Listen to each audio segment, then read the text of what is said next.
RPN, the Roddenberry Podcast Network. This episode of Mission Log is brought to you by people like you, patrons through Patreon. Want a patch? Want a plaque? Just want to help support this show?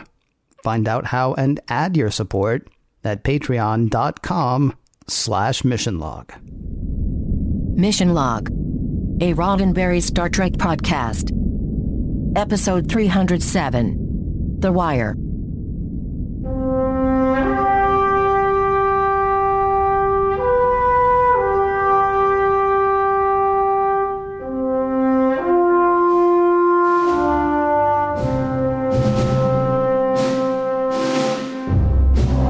Welcome into Mission Log, a Roddenberry Star Trek podcast. I'm Ken Ray. And I'm John Champion. Each week on Mission Log, we watch Star Trek, examining it for the truth. True truth. And seeing whether those truths are still true. This week, The Wire. The one where McNutty falls off the wagon, then he's back on it, then he falls off again, and Omar kills people, and Bubbles, and Kima, and Mr. Presbo. And this is not that The Wire. No, this is The Wire, the one where Garak has something on his mind, or in it. Dr. Bashir is intent on saving the Cardassian, even if he doesn't want to be saved. I've got trivia coming up in a bit, but first, I'm going to let you know how to get in touch with us. Mission Log Pod is the address to find us on Facebook, Skype, and Twitter. If you'd like to leave us a voicemail, we would love to hear your voice. 323-522-5641 is the phone number to call, 323-522-5641. Our email address is missionlog@roddenberry.com. Our show website, including discovered documents, is at missionlogpodcast.com. And please do remember, we may use your comments on an upcoming episode of Mission Log. Not as momentous. I mean, certainly not a two-parter, so I don't know whether we'll have as much trivia this week as we had last week, because I don't read ahead. But, John, I assume there is some trivia tied to this week's episode, The Wire. Yeah, I have about an episode worth of trivia for you today. Nice. That works out well with this episode. Mm-hmm. So The Wire was written by Robert Hewitt Wolfe, and no surprises to see Robert's name more and more often as a producer on DS9. Now, remember, he got his start way back by selling his script, A Fistful of Datas, to TNG. Incidentally, this story of addiction would have originally centered on a different Deep Space Nine character. Ken, you want to take just a guess, just a wild guess as to who Robert might have had in mind to give? Bashir. No, you're so close. Actually, Kira. Really? Yeah, so they kicked around the idea of having Kira being the one addicted to something that developed during the Cardassian occupation, her time with the Underground. But then they felt like, you know what? We could do that story, but then you always have that with one of the lead regular characters on the show. Right. Every episode from now on, everybody's like, you doing okay this week, Kira? Right, exactly. Just want to make sure, because, if you need to talk, and it's like 5 minutes of every episode of Deep Space Nine from now on. Now, this episode is directed by Kim Friedman, and there is a new name for us, and it just so happens that Kim is the first woman to direct an episode of DS9. Her directorial career goes back to the 1970s, starting with several episodes of Mary Hartman. From there followed Dynasty, Square Pegs, and yes, a full 8 episodes of The Love Boat. She directs a total of 6 episodes of DS9, and then 4 episodes of Voyager after that.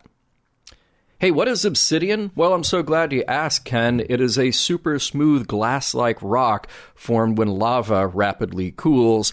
It's pretty neat looking. It's very brittle, very sharp, and it's good to know that they have the exact same word for it on Cardassia. Julian has a middle name, Subatoy.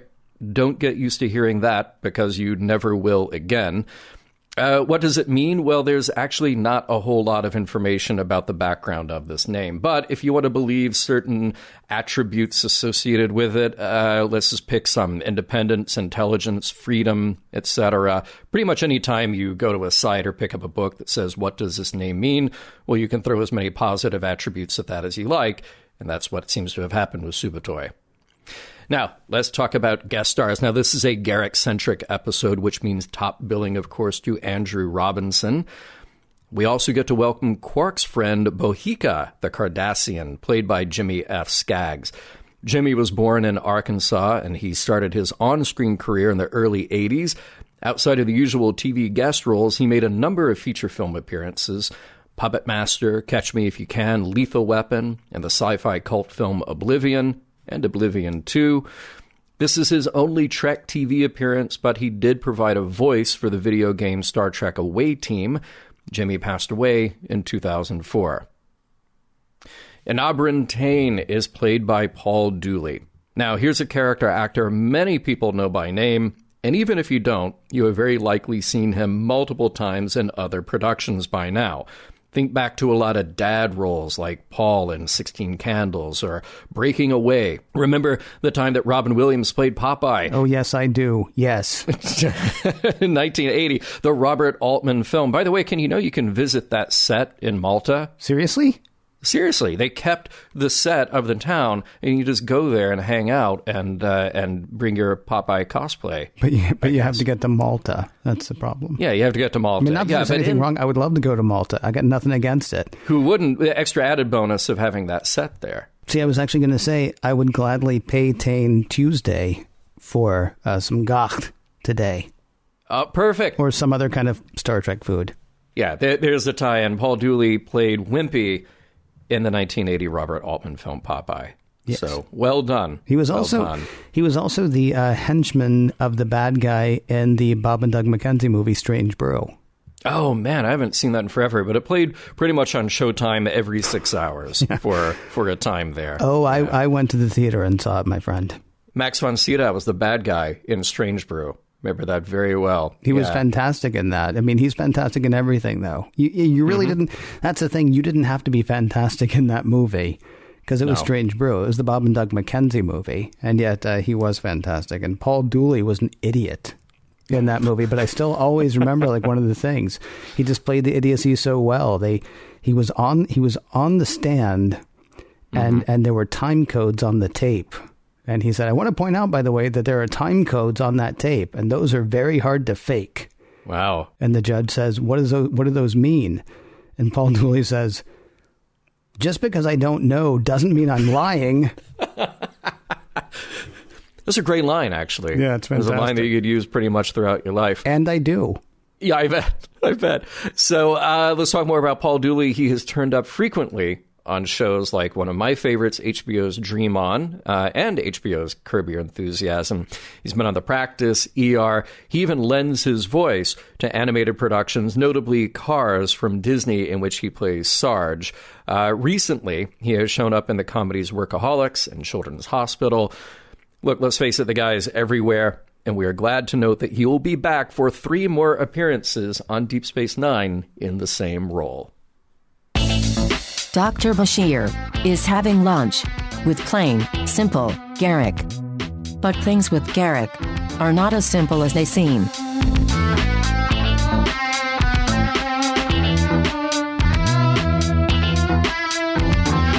Prologue. The exceptional Dr. Bashir is debating Cardassian literature and culture with plain, simple Garak. Garak seems unhappy with Bashir's take on the never-ending sacrifice, the greatest repetitive epic to ever come out of Cardassia. Then again, he's also unhappy with the line with the Replimat. Garak seems unhappy with everything right now.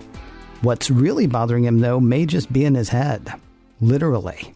As he's growing more impatient with Bashir, he's also reaching for his temple and wincing in pain. When the doctor wants to have a look back at the infirmary, Garak declines. There's nothing wrong with him that a little peace and quiet can't cure. Garak out. Act 1. Julian and Jadzia are trying to figure out what's wrong with a plant of hers. Turns out it's in the wrong place. The soil from the plant's homeworld needs a special microbe only found on its native world. Knowing that, Julian should be able to give it what it needs in no time. He just wishes dealing with plain, simple Garak was that simple. Julian thinks Garak is being as evasive about his medical history as he is about his personal history. Dax says she doesn't see why that bothers Julian. It's not like he and Garak are friends. Julian says he agrees, though his manner says otherwise. Out for a late-night stroll on the promenade, Julian sees Garak and Quark having some sort of chat. Garak's hitting Quark up for some kind of merchandise. We don't know what, and neither does Julian. He doesn't really buy Quark's cover story that Quark is getting a sizing scanner for the tailor, but he'll get no more info out of the Ferengi. Maybe he can get something out of the Cardassian computers instead. The next day, he asks Chief O'Brien to dig into the station's computers to see if he can extract Garak's medical records. Doesn't look promising, though. The doctor's consultation with the engineer is interrupted by a call from Quark. He'd like Julian to come to the bar and deal with a surly, possibly drunk, though not as drunk as he'd like to be, Garak.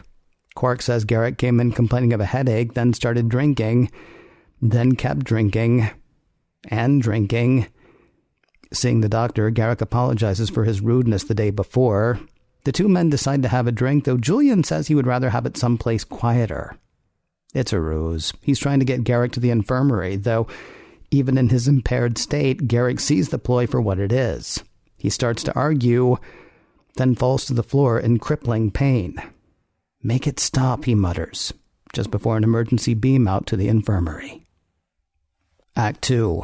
It turns out Garak's got an implant, though what it does, Bashir doesn't know. Maybe it's a torture device, hurting Garak. He thought Odo might have some idea, but he doesn't. Maybe, Bashir suggests, Odo could find out from Quark. Bashir tells Odo of the conversation between Quark and Garak the other night. Maybe that has something to do with this. Odo says that could explain the secret calls Quark's been making to Cardassia Prime. Odo figures he'll make another one tonight. Join me at 0200 hours and we can listen in on the next one. 0200 and we find Quark making a call to a Cardassian. After some sleazy sort of reminiscing, Quark gets down to business, giving the Cardassian the part number given to him by Garak, promising the Cardassian enough latinum to buy himself a promotion if he's able to secure the technology. Punching in the number, hey, look, a flashing red light, and beeping, and anger, and panic. What Quark has asked for is top secret, and likely to end with the Obsidian Order landing on the Cardassian's head. Odo explains to Bashir, the Obsidian Order is the Cardassian equivalent of the CIA, the KGB, the SS, any other scary police initials you can think of. They are ruthless, and they are efficient. There's one thing Odo doesn't get, though. If the thing in Garak's head is a torture device, why would Garak want another one? Bashir thinks maybe he wants to reverse engineer it or something. Whatever the case, both the doctor and the constable are left with more questions. Back in the infirmary, Bashir goes to check in on Garak, who, it turns out, has checked himself out in the doctor's absence. Act 3. Bashir finds Garak in his quarters, shooting himself up with an anesthetic. Bashir wants him back in the infirmary, though Garak says Bashir can't help. Yeah, says Bashir, and neither can Quark. He gives the Cardassian the news that Quark can't get whatever it was that Garak wanted. Garak finds that unfortunate. Now give me my hypospray and leave. Bashir refuses. Maybe he can get the thing in Garak's head out, but Garak says it can't be removed. Not easily, anyway. It was designed to be hard to get out. Otherwise, it would be useless. See, it's not a torture device. It's an anti-torture device, put in Garak's head so that, should he ever be captured and tortured, he could activate it, release a load of endorphins, and take the pain away. But, he says, it wasn't meant for constant use. Living on Deep Space Nine is torture. The temperature is too cold. The lights are too bright. One day he activated the device for a little while. Days later, a little while longer. Then longer. Then finally he just left it on. Now it's breaking down, and the pain is coming back. And there's no way to get off it in his estimation. His body has become too dependent. Besides, says Garak, he deserves this. His past is dark. He tells Bashir a terrible story of a time just before the end of the occupation of Bajor, when Garak had a shuttle destroyed, killing about 100 Cardassians and his aide, Elam, just to kill a few Bajoran escapees. He did his job, though in so doing he also killed the daughter of a high-ranking Cardassian official, leading to his exile on Deep Space Nine. That's who you're trying to save, Doctor. I hope I haven't shattered too many of your illusions. None of that concerns Bashir right now. He still wants to help, and says he'll help Garak through whatever physical consequences await. And Garak gives in, handing over the device's kill switch to Bashir. Act 4. Odo wants to question Garak about some murders that may have been committed by the Obsidian Order, though Bashir says no. He's unconscious, and waking him to answer any questions may kill him. In fact, he may die anyway. So now Odo really wants to question him, and Bashir really says no. I have a patient to care for. Excuse me. In his quarters, Garak's not doing great. When he comes to, he's doing everything addicts on TV always do when they're trying to kick, acting violently, insulting the people trying to help. But he's also revealing more truths. True truths. He didn't have the shuttle shot down. The occupation was almost over, and he couldn't see any reason to kill the Bajoran kids that he'd said had escaped. Instead, he gave them what latinum he had and let them go. But his assistant, Elam, was horrified. The implication is that he turned Garak in, leading to his exile on DS9. Then it's more insults leading to a physical altercation until Garak goes into some sort of arrest. Bashir calls for medical backup, though Garak's condition keeps deteriorating. Toxins are building up in the system, though Bashir can't figure out why. His assistant suggests turning the implant back on to buy them a bit of time, but Garak, having woken up, says no. He never wants that thing turned on again. And now, time for the really true truth. Elam wasn't Garak's aide, he was Garak's friend. They were like brothers. They grew up together. The head of the Obsidian Order, Enabran Tain, took a liking to both of them, and together they rose through the Obsidian Order's ranks. Then there was a scandal. Someone was accused of letting some Bajoran prisoners escape. Garak tried to pin the whole thing on Elam, but he was too late. Elam framed Garak for releasing the detainees. Before he knew what was happening, Garak's life was ruined. He was banished to Deep Space Nine. And he deserved it, he thinks, for trying to frame Elam, his best friend. Asked why he's telling Bashir all of this, he says, so Bashir can forgive him. He needs someone to forgive him. And Bashir does. Bashir tells the other doctor to look after Garak. He's going to see the man responsible for Garak's state. Enabran Tain. Act 5. Beaming straight into Tain's home, Tain is not surprised to see Bashir. He knows everything that's going on Deep Space Nine. He knows exactly who Bashir is. He knew that Bashir was coming. Information is his business, and he has a lot of it. He offers Bashir his favorite beverage, exactly the way Julian likes it, then asks how Garak's doing. Bashir says he's dying, though Tain says he's confused by Bashir trying to save Garak. If he's Garak's friend, he should let the Cardassian die. A life in exile is no life for Garak. Maybe. But Julian's job is to save Garak. So, want to help? Ultimately, Tain agrees. He'll make sure Bashir has what he needs. But let's be clear. I am saving Garak because I want him to live a long, miserable life.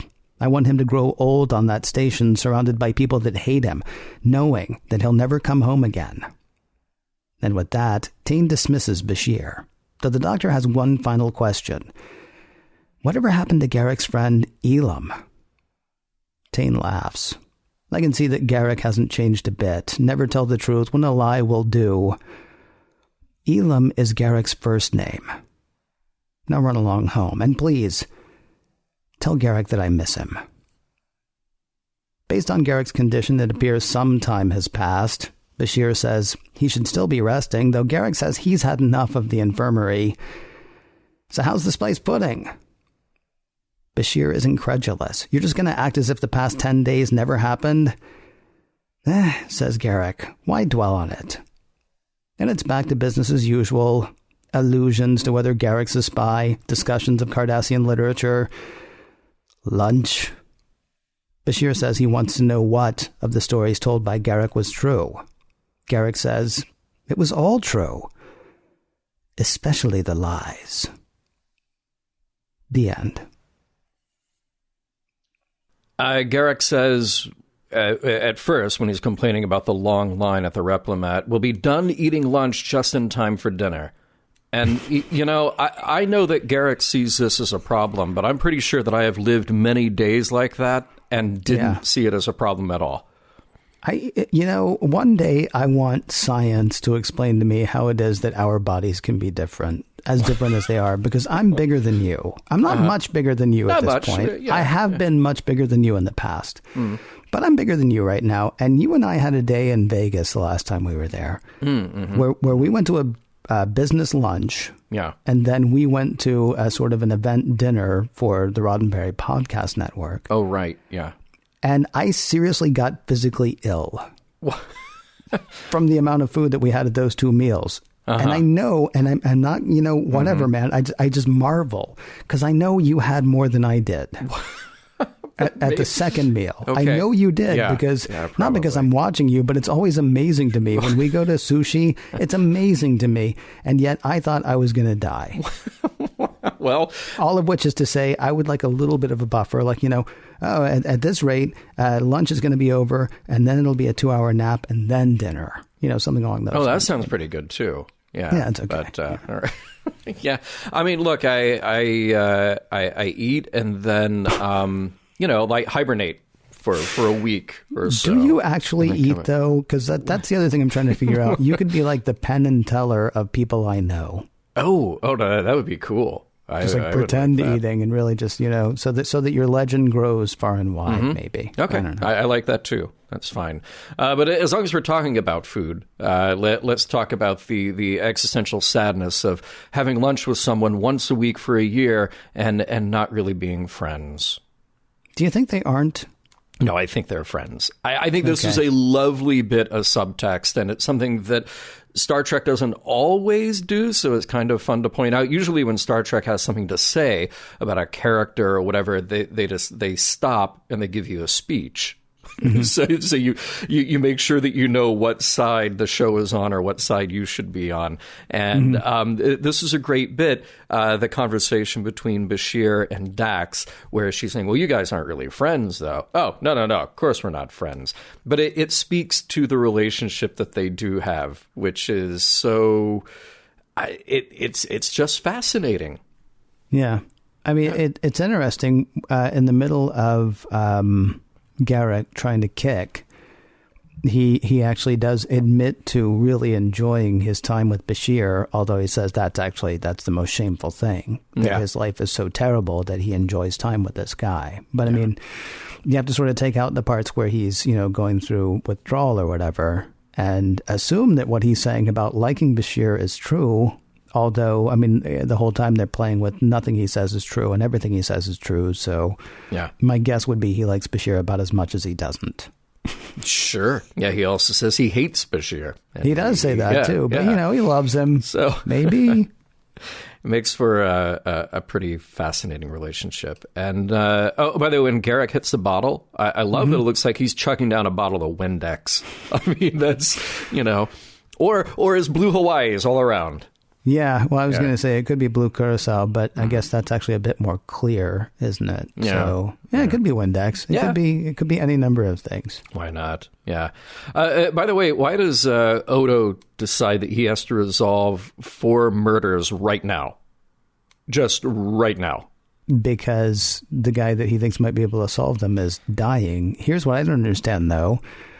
Did Odo really have no idea that Garak was part of the Obsidian Order at some point? Because he's been around for like 5 years. He knows that Garak is pretty much banished there for a reason.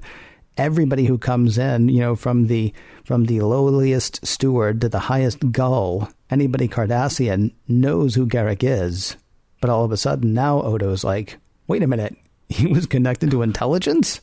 Well, that's what I'm saying. Garak has been there, and Odo has been there for a long, long time. Yeah. And he knows. I mean, look, he's the only Cardassian on the station. Yeah. So pretty much whenever there is a question that involves anything about Cardassians, he's your go-to guy. And Odo is listening in on everything.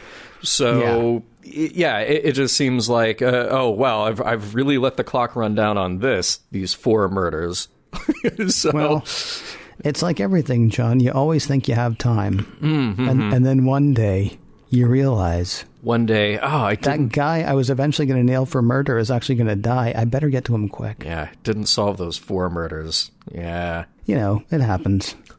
There's a bit of a directorial, editorial choice here that I can't think that we've ever seen it on Star Trek on TV before. I might be mistaken here. But that time-lapse sequence, little montage / time-lapse where Bashir is waiting in the infirmary with Garak, and you see him go over and get a cup of tea and just hang out. And it's a really nice thing to drive home this idea about the care that Bashir has for this situation. But, usually Star Trek just wants to sort of move along, and it's dialogue, or action. And we actually take a moment here to let that time lapse play out. It was cool, and I thought worth noting because it is so rare. By the way, I love how Bashir can just, at some point, as we're approaching the end of the episode, be like, hey, Commander Sisko, I'm going to take a shuttle, go to Cardassian space, okay? Cool, bye. Not even going to Cardassian space. He's going to Cardassia Prime, isn't he? He is, yeah. Yeah, well, why? Would you like me to call ahead? No, I want to surprise them. Yeah, secret mission. Don't let anybody know. Really? You're going to take which shuttle? Because we might need it again. Dr. Bashir is having lunch with plain, simple Garak. But things with Garak are not as simple as they seem.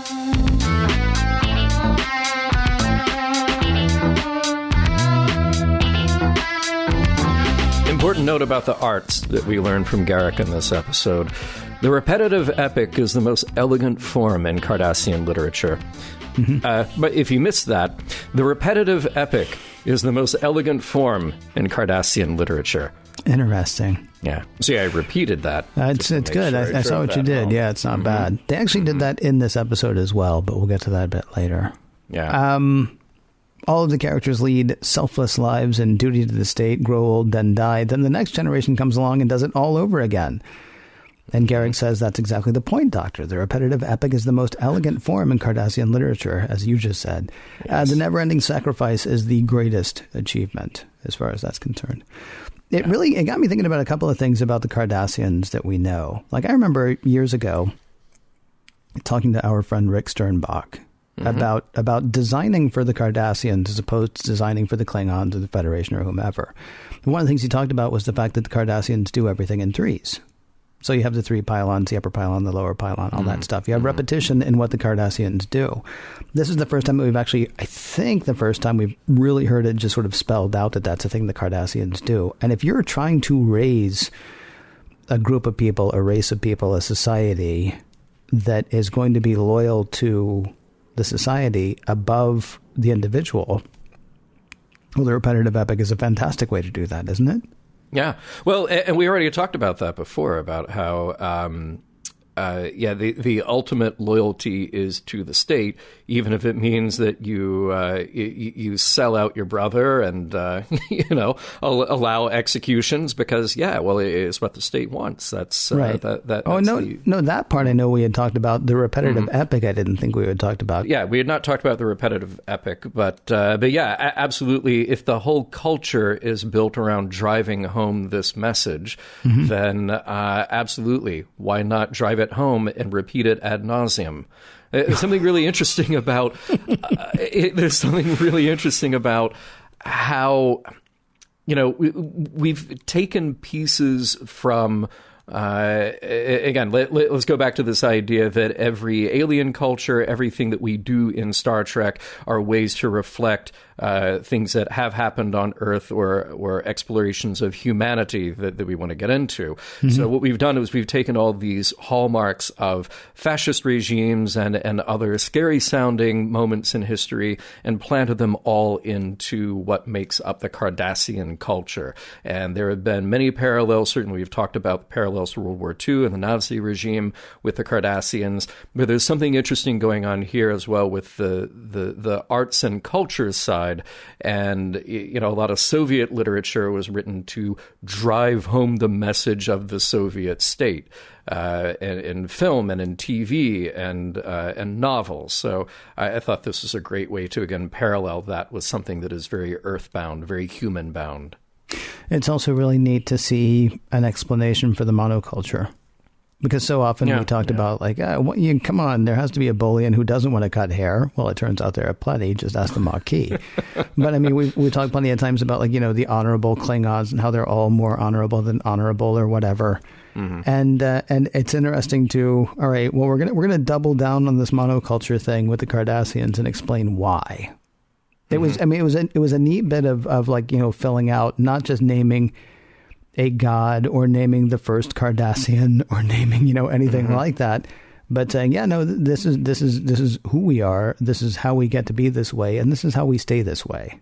It's kind of a fascinating thing. But what's cool is that there are always cracks in there, and that's what I like about the depth that DS9 has when it comes to characters like the Cardassians, which is, yeah, we explain the monoculture, we explain this very rigid form that they have, we explain why essentially they're all soldiers no matter what, but when we show the cracks are that much more interesting and profound. So go back to an episode like Duet. The one guy who felt so horrible about his role in all of this that it tortured him, and that he had to go to this extreme length, he thought, to try to get his story out. Or, as we'll explore here with Garak, a guy who has many facets, who's dealing psychologically with all the pressure that this has put on him. So, yeah, I like that we establish what the culture is and that there are very few outlets for anything that doesn't speak exactly to the message of that culture. But when it happens, it's worth taking note of, as we do in this episode. I felt like this is one of those shows where we kind of can toy with what angle we're going to cover, because there are a few angles here. I'm glad we talked about literature and the monoculture of the Cardassians. But what I particularly like here and what I particularly respond to is the humanity of what we see with Bashir, particularly his relationship here with Garak. But Bashir here is the caretaker. He's essentially the family member put into a position of showing compassion for someone who is so damaged by this addiction that I think that is really the heart of the story. So therefore, I want to ask something, because we got an email about this shortly before we recorded this episode. Does it matter that we're no closer to understanding Garak's truth? I have my own answer to this, but in the email that we got, and I won't quote it verbatim, but the gist of it was that this viewer felt a little shortchanged by this episode. He felt like there was a missed opportunity to go really deeply into Garak's story. But what we get is obfuscation and lies, and we don't ever land at a place of figuring out who Garak truly is or what his role was, et cetera, et cetera. I'm curious how you respond to that, because I definitely land in a different place. My first viewing, I was kind of annoyed that we're just going to do this again. That it's going to be that with Garak, yet another time. But on subsequent viewings, this isn't Garak's story. This is Bashir's story. To me, this is Bashir being Bashir. It's Bashir being a doctor. It's Bashir being Starfleet. It's Bashir helping a guy that he feels like he needs to help. And there's all this other stuff that comes in, right?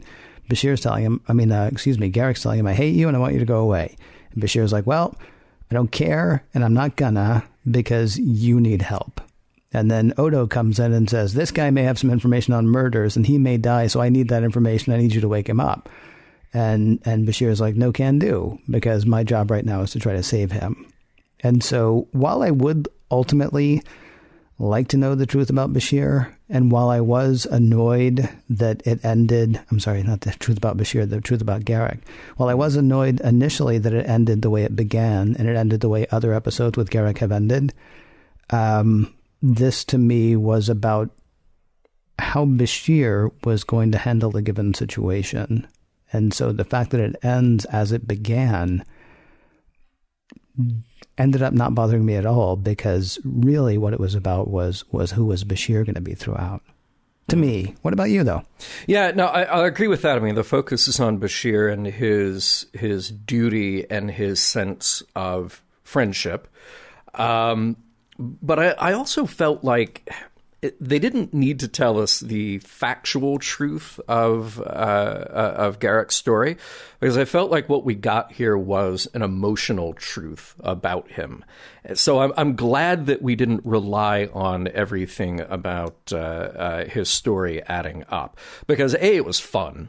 That you just from the first time I watched this episode, the first story that happened, I was shocked. And I thought, oh, wow, that is amazing. Then the next story happens. Oh, wait, how do I reconcile these? Oh, I guess I can't. And then by the time you get to the third, well, you know this is all a game, and particularly with that last line. It's... Well, here, I'll give you an example. Ken, you and I have both recently seen the movie Bohemian Rhapsody. That'll date this episode. Now, I am a massive Queen fan and have been since I was a kid, and I've seen so many documentaries and read so many books and have just absorbed everything about that band. And you, after you saw the movie, you asked me some questions about what was factually true or not about the movie, and there's a lot of stuff that is not factually true. But what I thought was really important about that movie is that there is an emotional truth to telling the story. So even if we're playing fast and loose with the timeline, even if we're moving events around and specific moments, by the end of that story, you understand something emotionally true about the people who lived that story. And I thought that's what was cool here about listening to Garak tell his story, is that it wasn't about the facts of the stories he was telling, but the emotion of what happened during each moment. Here's a guy detoxing his body from this horrible addiction that he's developed to this painkiller, essentially. And each beat, the first one was rage. That was what I wrote down. So as he's telling this story about what he did, he's describing the rage of this moment. And then the next time he tells the story, it's the guilt that he felt. Because no, it wasn't just me shooting this thing down. It was the guilt I felt for letting these people go. And here's what happened after the fact. And then by the time you get to the end, there's this vulnerability and this need for forgiveness that he expresses to Bashir. So he could be telling any story, and to me, it wouldn't matter what story he's telling.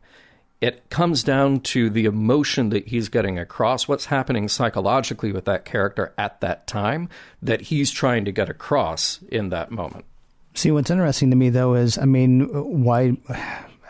you know he's not just a junkie? Mm-hmm. Well, and that raises a very good question about, what you brought up with his conversation with Bashir. Look, at any point during this detox, he's saying, I hate you, and you're my friend, and you're the only one. This is the only thing that I look forward to, is having these lunches. I actually enjoyed our lunches that I hate. Okay, right. So which part of that do you choose to believe? Well, do you believe the person who's in this drug-addled state when they say the thing you want to hear, or when they say the thing you don't want to hear? Well, you could pick and choose.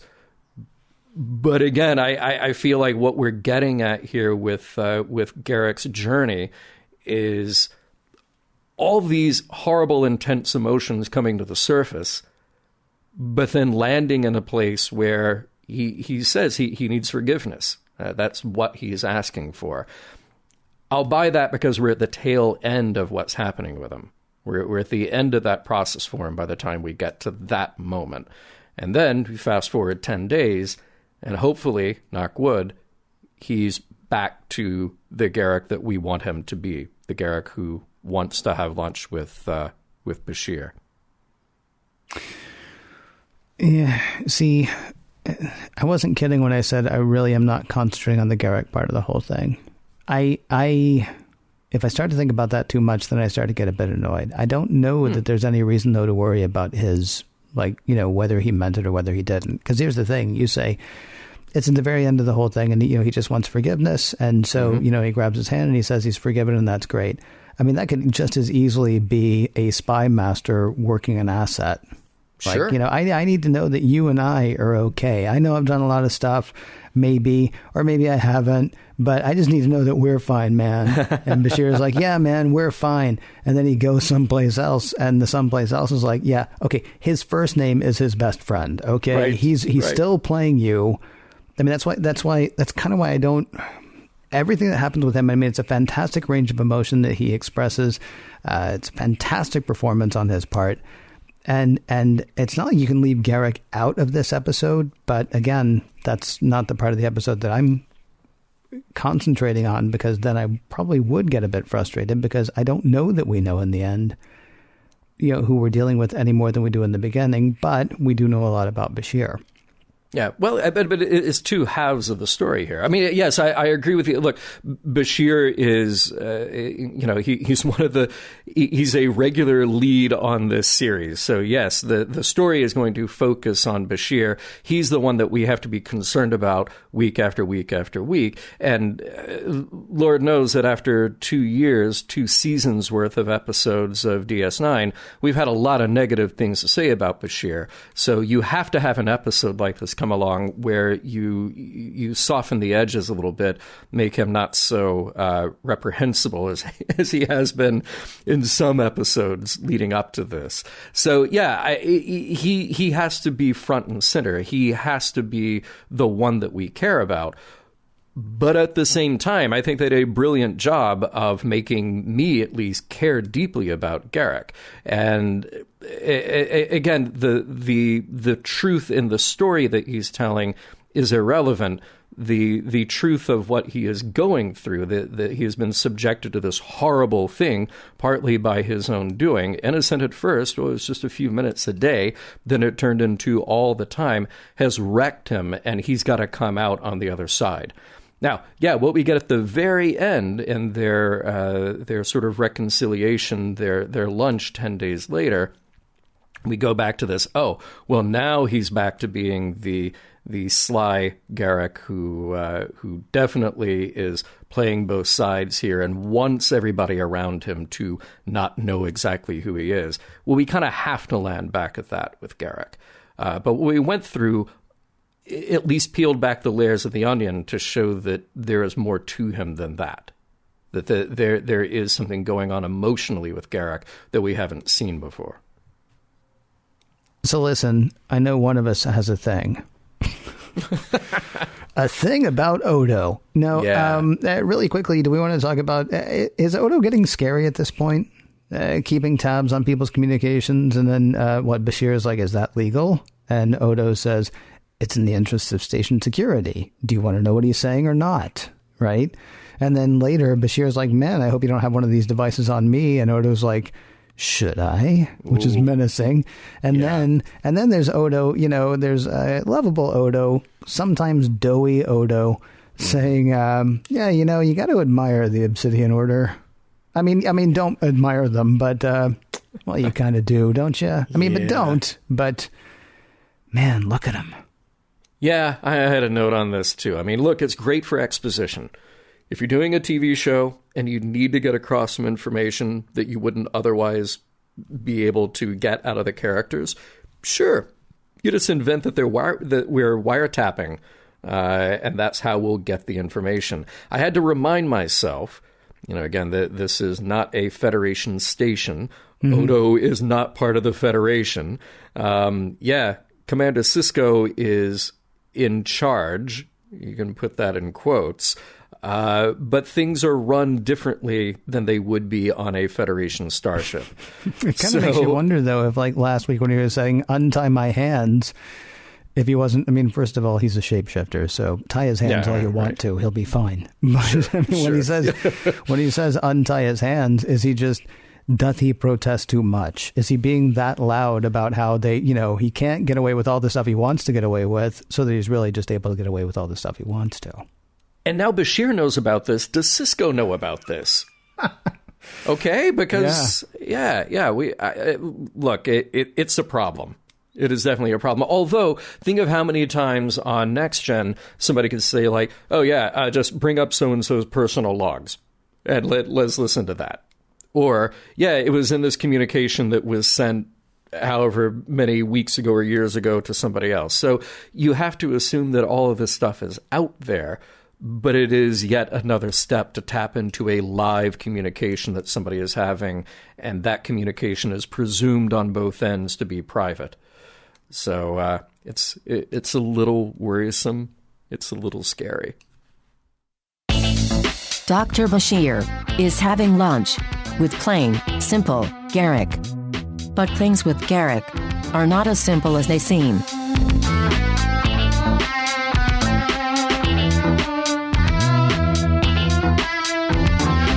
The Wire, John. The episode is called The Wire. I believe it's called The Wire because of that wire in Garak's head. Now, it could also be, the tightrope, the wire that somebody is sort of gingerly walking between truth and not truth, between doing what's right and doing what's expedient. I'm going to go, though, with it's the mess of wires in Garak's head. Don't forget wiretapping. Oh, there is wiretapping as well. Yeah. All sorts of things that the wire could be. Sadly, none of it involves McNutty. Right. But, that'll be our podcast for 2163. In the meantime, The Wire, John, this episode of Deep Space Nine, The Wire. It's part of the show where we talk about the messenger's morals, all that stuff, and try to figure out whether it holds up today. Please, won't you, Mr. Champion, share your thoughts on whether this episode holds up? Yeah, I love the intimacy of this episode.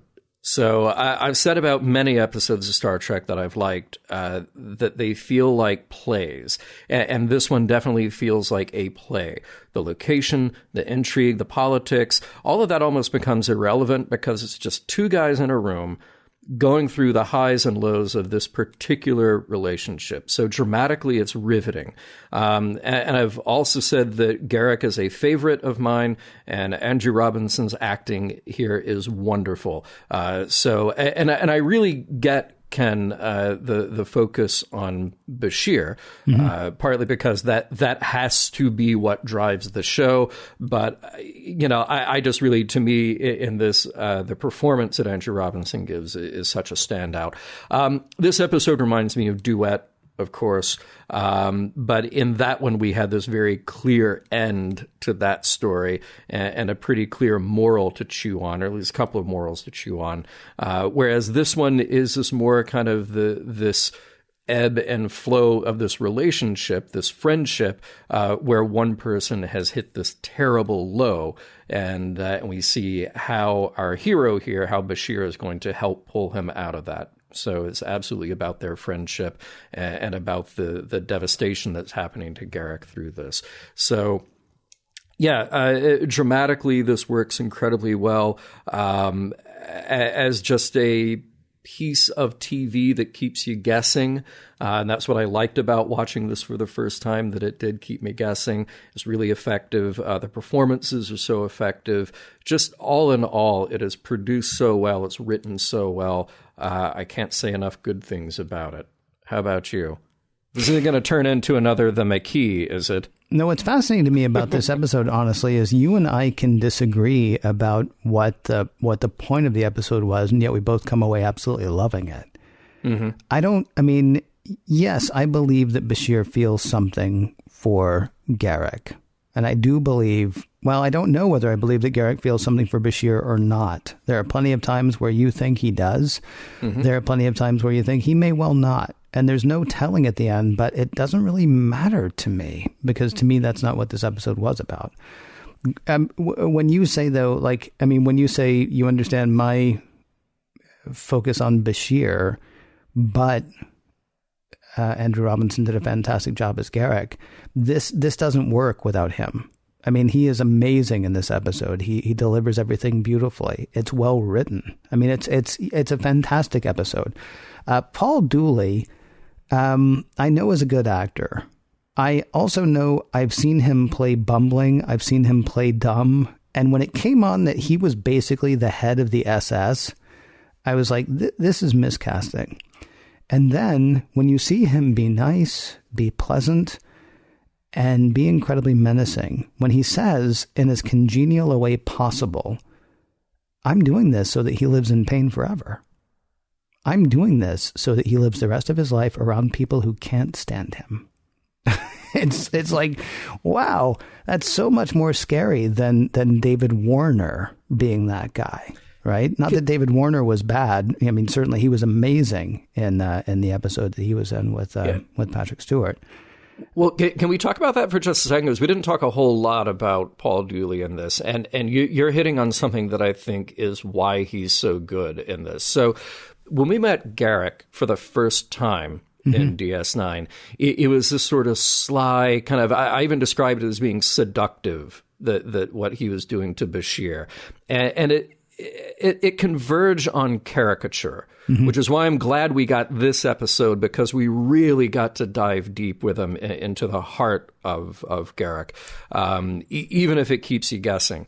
But what was cool about Paul Dooley in this as Tane is that I think he accomplishes what you and I really like in some of the other characters we've met along the way, starting with Gary Lockwood in The Cage, or I'm sorry, in Where No Man Has Gone Before, which is to say that we only meet him for a few minutes, but you immediately believe that he belongs there, that he's been there forever, that he is a part of this world. He is so grounded that you can't not believe that this character exists.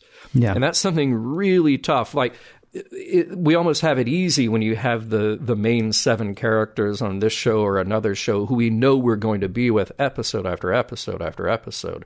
But you meet a guy like Tane at the tail end of this episode, just for a few minutes, and you immediately feel like he's been there forever, and you know exactly how he belongs in this world. Yeah. And there are ways, well, like I say, Paul Dooley is just great, and it was well written, and it was well directed. I mean, I'm thinking about when you meet Ned Beatty in Network. He's very nice. He's very pleasant. He brings Howard Beale into the boardroom. He asks him if he's comfortable. He asks him if he needs anything. And then he explodes. Right. In one of the most amazing, I mean, in a fantastic monologue that's still relevant today, perhaps more relevant today than it was when Chayefsky wrote it back in 70. But I mean, he changes in a very big way there, and it's jarring and it's scary, and he sells it. But what's weird is Paul Dooley was just as scary, but he never turned. He never exploded. He never came off of his sort of easygoing air. And that's honestly probably what makes him more scary, is the fact that, you know, he could just as pleasantly order countless people to their deaths. And that makes him an incredible creation. And golly, it's just too bad he's only on the one time we never see him again. I don't know. Stand by. Here's the thing, though. What's amazing to me in this episode, and I'm going to transition to the part where we talk about, you know, what we take away from it, if you're cool with that, is just how Starfleet Bashir is in this episode. Because he, as you pointed out, we've had a lot of bad stuff to say about Bashir. Has Garak done something bad? Probably. We think probably he has, but Julian's job is to save Garak, so that's what he's going to do. And then structurally, I also like the thing with the plant. Do you really? I really like the thing with the plant at the beginning, because the thing at the plant at the beginning was like a dumb show. It was basically everything that's going to happen in this episode with Garak, done in about 2.5 minutes. Yeah. At the very top. And that was kind of a neat thing. And honestly, that sort of does the structural thing that the Cardassians do as well. It's like, okay, here's the story. Here's the story again. Neat. So, I mean, yeah, this episode, I thought this episode was absolutely wonderful. And ultimately, if there is a message, at least one of the messages that I picked up, it's the same thing that we talked about in the Corbomite maneuver. Who was Julian when he got up that morning? He was that Starfleet officer. Who is he when things get tough? He's that Starfleet officer. Who is he when the whole thing's over? He's that Starfleet officer. It was kind of a neat thing to see. What else did you get, sir? Yeah, I mean, look, there's a story of addiction here. Mm-hmm. And I don't think there's a moral to that other than just an exploration that it is a horrible thing for anyone to go through. And some people are lucky enough to have others help them through it. Others are not. But we got to tell this specific story in which Garak plays out this course of addiction. And again, it's just sort of riveting and fascinating to watch. But I'll go back to what you're talking here about sort of the loyalty to Bashir's principles. There's this great exchange that they have early on when they are talking about Cardassian literature, when they are talking about the never-ending sacrifice. And Bashir says, there's more to life than duty to the state. And Garak says, a Federation viewpoint if I ever heard one. Which is funny because we talk about the loyalty and the duty to the structure that is the Federation or to Starfleet, but more importantly, the principles of the Federation and or Starfleet. So yeah, Garak says that, but he's a character who, revealed in this and in other ways, he's a character full of inner conflict, and he benefits from Bashir's loyalty to the principle. And in this case, Bashir's loyalty to him, Bashir's loyalty to his friend. So I think Bashir actually is able to square that in both ways. Yeah, like you said, he wakes up and he's a doctor, and a doctor helps people who are in need. It also happens that Garak is his friend, and he is not going to not only not stand by while his friend is in pain and needs help, but he is going to go to great lengths to make sure that his friend / his patient is okay by the end of this. Mission Log is produced by Roddenberry Entertainment. Executive producer Rod Roddenberry. Hey, if you want to check out some other really cool shows coming out of the Roddenberry Podcast Network, well, why don't you check out the Roddenberry Podcast Network at podcast.roddenberry.com. If you'd like to help support Mission Log directly, that'd be awesome. Patreon.com/missionlog is the way to do that.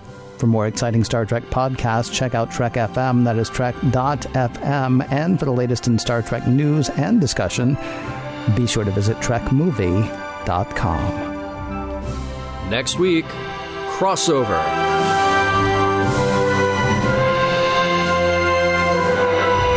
Some of the music for Mission Log provided by Warp 11, online at warp11.com, and from the album Messages by Key Theory, free to download at kitheory.com. Dr. Bashir is having lunch with plain, simple Garak. But things with Garak are never as simple as they seem.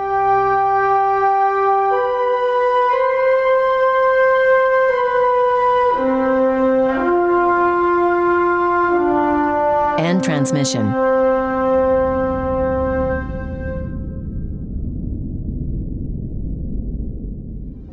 Podcast.roddenberry.com, the Roddenberry Podcast Network.